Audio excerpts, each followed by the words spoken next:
porque no lo es.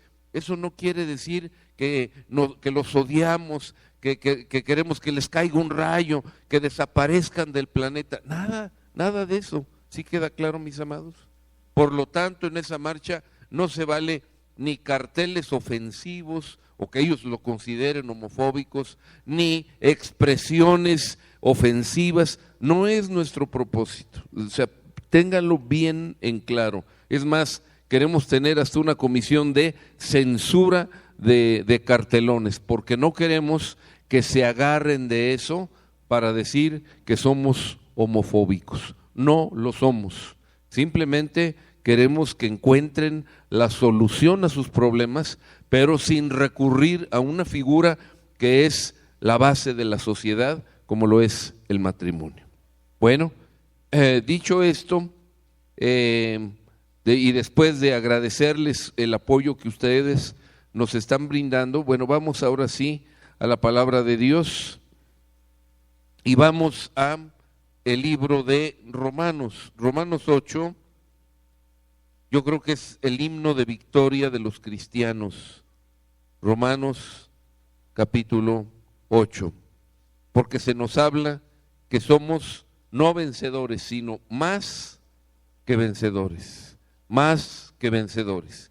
Entonces, vamos a leer en ese capítulo del verso 31 al verso 39. Repito, Romanos 8, 31 al 39. No sé si lo podamos tener en las pantallas. Muy bien, leemos. ¿Qué pues diremos a esto? Si Dios es por nosotros, ¿quién contra nosotros? El que no escatimó a su propio Hijo, sino que lo entregó por todos nosotros, ¿cómo no nos dará también con él todas las cosas? ¿Quién acusará a los escogidos de Dios? Dios es el que justifica. Sí. ¿Quién es el que condenará? Cristo es el que murió, más aún el que también resucitó, el que además está a la diestra de Dios, el que también intercede por nosotros. ¿Quién nos separará del amor de Cristo? ¿Tribulación o angustia o persecución o hambre o desnudez o peligro o espada? Como está escrito, por causa de ti somos muertos todo el tiempo, somos contados como ovejas de matadero. Antes, en todas estas cosas somos más que vencedores por medio de aquel que nos amó. Por lo cual, estoy seguro de que ni la muerte, ni la vida, ni ángeles, ni principados, ni potestades, ni lo presente, ni lo porvenir, ni lo alto, ni lo profundo, ni ninguna otra cosa creada nos podrá separar del amor de Dios que es en Cristo Jesús, Señor nuestro. Bueno, es hermoso leer estos pasajes, mis amados, pero también hay que reconocer, es muy difícil asimilarlos cuando estamos pasando por una tribulación. Fíjense cómo en el verso que estábamos nosotros tomando como punto de partida, dice, ¿quién nos separará del amor de Cristo? Tribulación, angustia, persecución, hambre, desnudez, peligro o espada. Una pregunta, ¿conocen ustedes a alguien que haya pasado todo eso? El que lo escribe, el apóstol Pablo. Él está autorizado para escribir esto. ¿Saben por qué? Porque él lo padeció. En una ocasión, en Asia Menor, lo que hoy es Turquía, lo apedrearon a tal punto que dijeron, ¿saben qué, chicos? Ya no le avienten más piedras, guárdenlas por si tenemos que atacar a alguien más. Ya lo matamos.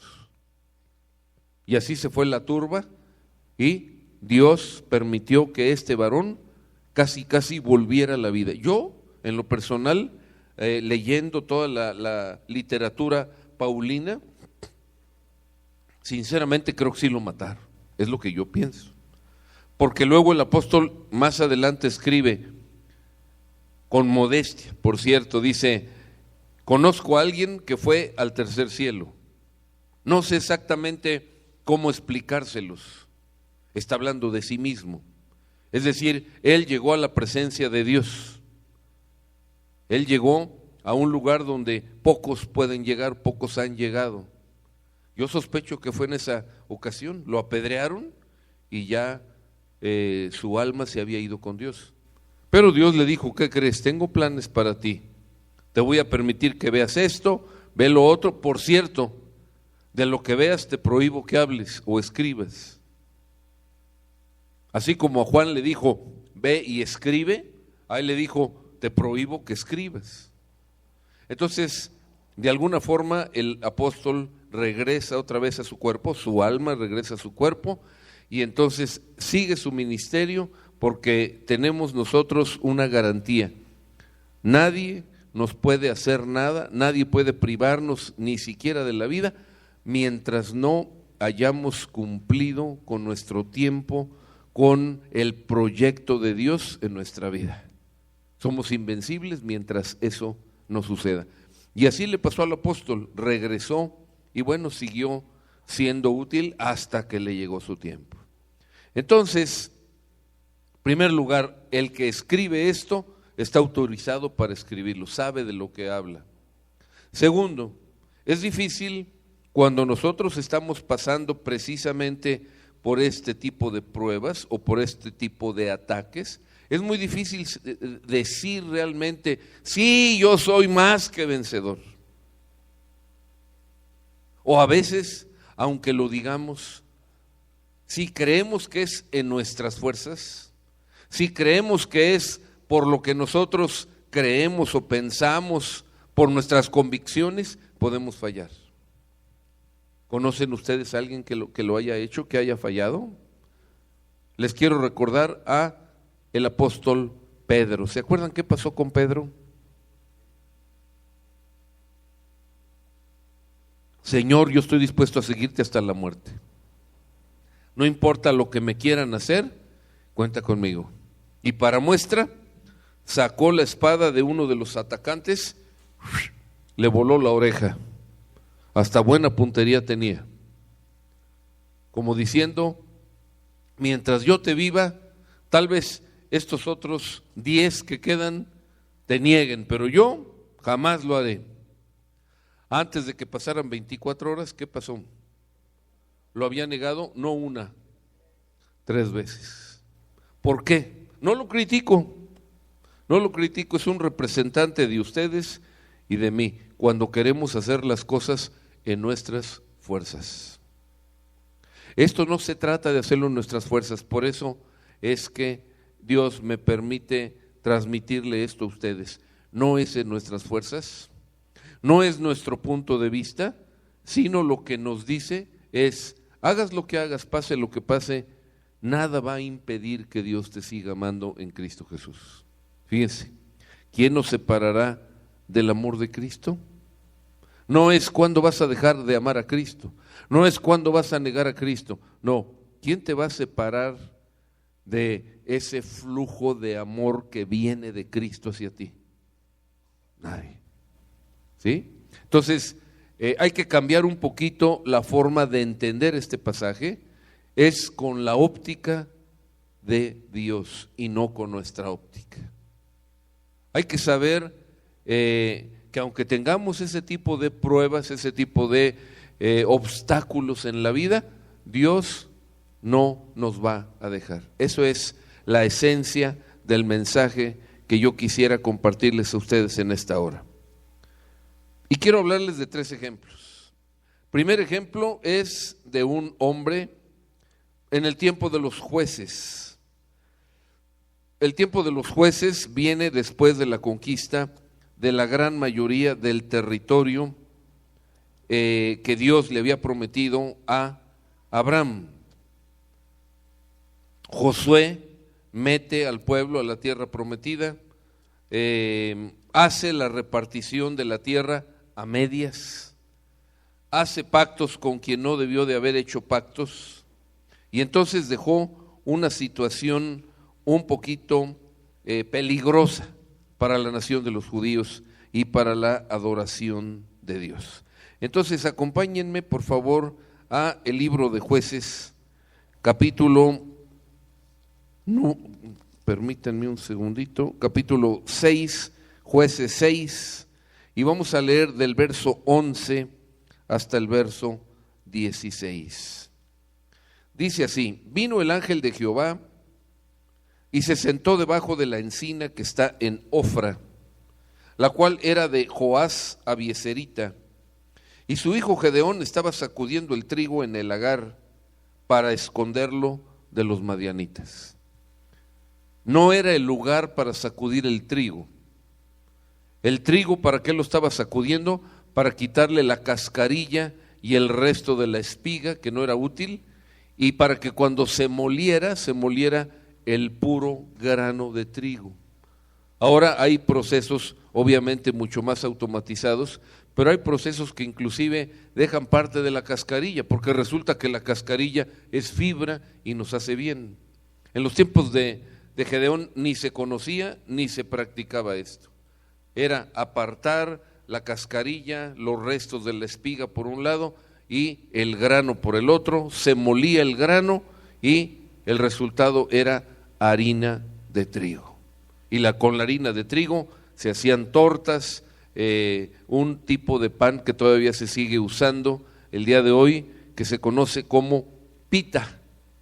Muy parecido a las gorditas, nada más que es de harina de trigo, se abre a la mitad y ahí se le mete un relleno, en concreto de garbanzo molido, y es una de las comidas de todo el Medio Oriente, no nada más de los hebreos. Entonces, el lugar más adecuado para hacer esto es a campo abierto, para que el aire inclusive ayude en el proceso. Gedeón lo estaba haciendo en un lugar cerrado, lo estaba haciendo a escondidas. ¿A escondidas de quién? De los madianitas. Los madianitas eran medio parientes de los israelitas, pero Dios había permitido que crecieran en una forma desproporcionada para castigar a su pueblo. El pueblo de Dios, mis amados, había ido en pos de dioses ajenos, su eterno problema. Desobedecía a Dios y se desviaba, y Dios tenía que hacer que cayeran en arrepentimiento. Para eso estaba utilizando a los madianitas, para darles un escarmiento y decir: no sigan engañándose, si no vuelven a mi camino, si no abandonan los dioses falsos y me buscan a mí, así se las van a ver y tenderán a desaparecer. Entonces ahí venía el arrepentimiento del pueblo, clamaban a Dios, Dios levantaba un líder, como es el caso de Gedeón, y les ayudaba para ser liberados. Y una vez que estaban siendo liberados, venía una época de bonanza, de prosperidad, de respeto de los pueblos que los rodeaban, hasta nuevo aviso. Porque una vez que estaban en bonanza, otra vez iban en pos de dioses ajenos y cometían el pecado de idolatría. Este era el ciclo que se repite varias veces en lo que nos dice el libro de los jueces. Por eso Dios tiene que levantar a varios jueces, ¿sí? Uno fue Sansón, otra fue Débora, y en el caso que nos ocupa, Gedeón. Entonces acabamos de leer el verso 11 y ya tenemos más o menos el contexto. Verso 12: el ángel de Jehová se le apareció y le dijo: Jehová está contigo, varón esforzado y valiente. El ángel de Jehová no es cualquier ángel. El ángel de Jehová es Dios mismo, que venía a hablar con algunas personas que él escogía en forma de ángel. Parecía ángel, pero era Dios mismo. Dios nunca se ha querido a revelar, nadie puede ver a Dios, aunque en algunas figuras de la Biblia, me refiero a figuras de escritura, pues, así parece, pero a Dios nadie lo ha visto, o le ha visto solo lo que él quiere que se le vea, como el caso de Moisés en Éxodo 34, ¿sí? Le dijo: no voltees hasta que yo te diga, y después ya vio lo que Dios le permitió, ¿sí? Pero realmente no es el deseo de Dios de que alguien le conozca como es Él, seguramente porque no tenemos la capacidad para soportar tanta energía, tanto poder, y caeríamos como muertos. Entonces,